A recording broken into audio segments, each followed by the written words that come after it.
can.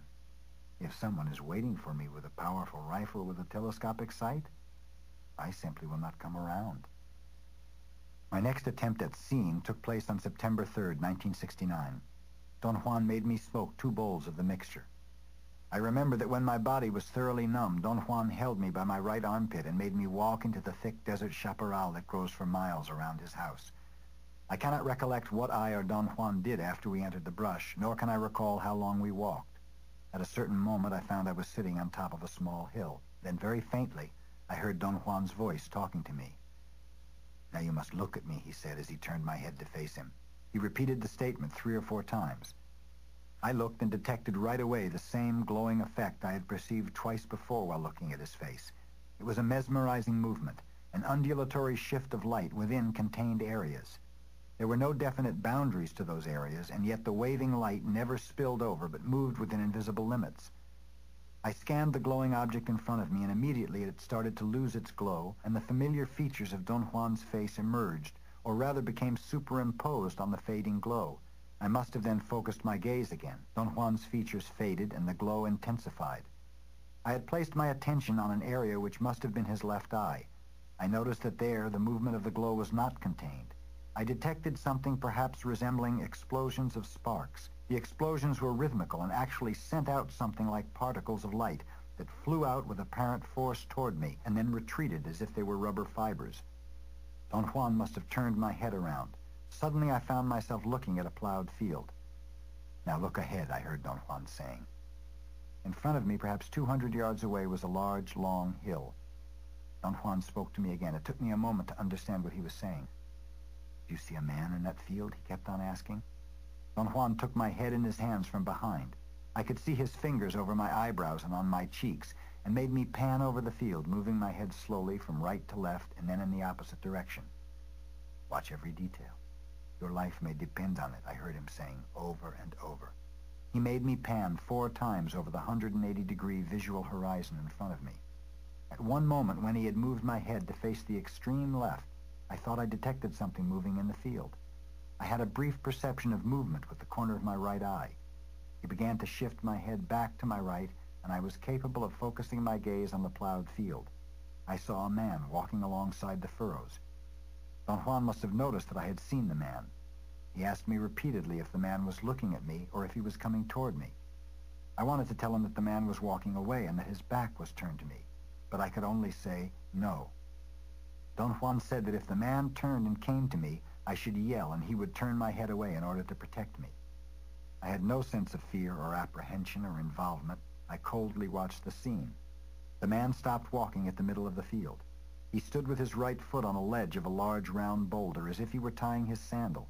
Then he straightened up, pulled a string from his bag and wrapped it around his left hand.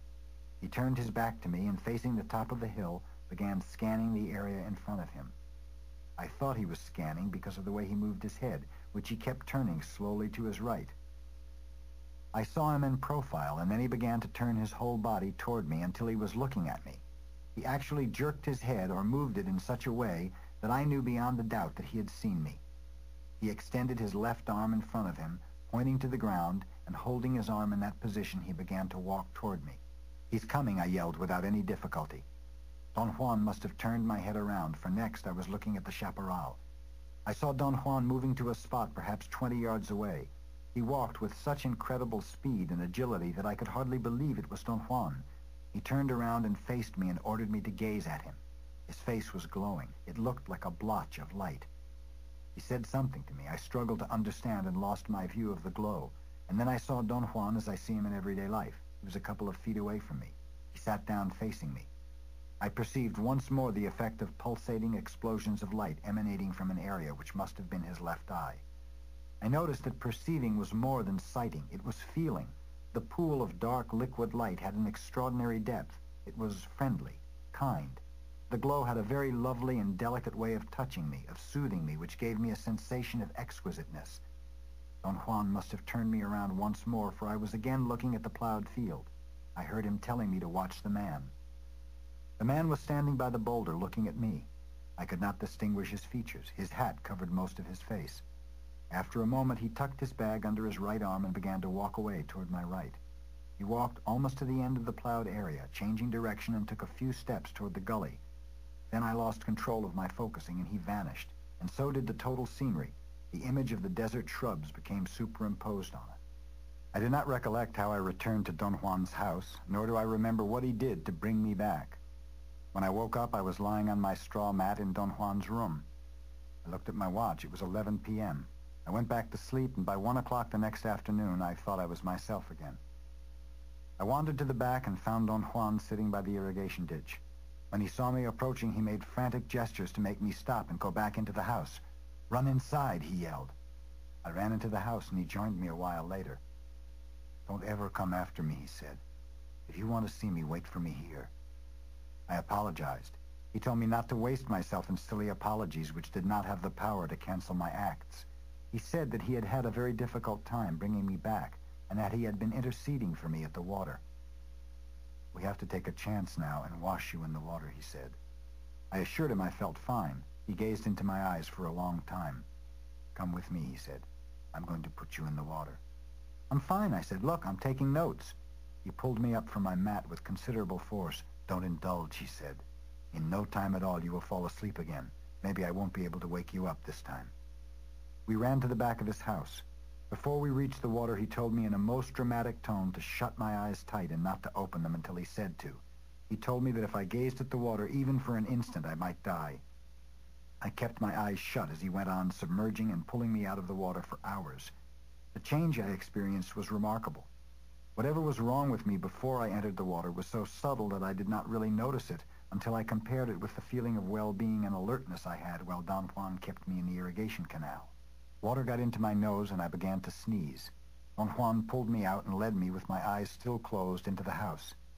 He made me change my clothes and then guided me into his room, had me sit down on my mat, arranged the direction of my body, and then told me to open my eyes. I opened them, and what I saw caused me to jump back and grab onto his leg. I experienced a tremendously confusing moment. Don Juan rapped me with his knuckles on the very top of my head. It was a quick blow which was not hard or painful, but somehow shocking. "What is the matter with you? What did you see?" he asked. Upon opening my eyes, I had seen the same scene I had watched before. I had seen the same man. This time, however, he was almost touching me. I saw his face. There was an air of familiarity about it. I almost knew who he was. The scene vanished when Don Juan hit me on the head. I looked up at Don Juan. He had his hand ready to hit me again. He laughed and asked if I would like to get another blow. I let go of his leg and relaxed on my mat. He ordered me to look straight ahead and not to turn around for any reason in the direction of the water at the back of his house. I then noticed for the first time that it was pitch black in the room. For a moment I was not sure whether I had my eyes open. I touched them with my hands to make sure. I called Don Juan loudly and told him something was wrong with my eyes. I could not see at all, while a moment before I had seen him ready to hit me. I heard his laughter over my head to my right, and then he lit his kerosene lantern. My eyes adapted to the light in a matter of seconds. Everything was as it always had been. This was the first time I did not believe in the final reality of my perception. I had been edging toward that feeling, and I had perhaps intellectualized it at various times, but never had I been at the brink of a serious doubt. This time, however, I did not believe the room was real. I complained that I did not feel well and told him what I had seen. He laughed at me, saying that to succumb to fright was a miserable indulgence. "You're frightened without being afraid," he said. "You saw the ally staring at you. Big deal. Wait until you've seen him face to face before you shit in your pants." He was interested in the scene of the plowed field and in every detail I could remember about the man. "That ally was beckoning you," he said. "I made you move your head when he came to you, not because he was endangering you, but because it is better to wait. You're not in a hurry. A warrior is never idle and never in a hurry." What was the meaning of the acts he performed? By looking at you, he meant he welcomes you. He showed you that you need a spirit catcher and a pouch, but not from this area. His bag was from another part of the country. The rest of the scene was meant to help you locate the exact place to find him. I know now where the place is. I'll take you there very soon. Don Juan dissuaded me from going back to Los Angeles the next morning. Apparently, he thought I still had not totally recovered. He insisted that I sit inside his room facing the southeast in order to preserve my strength.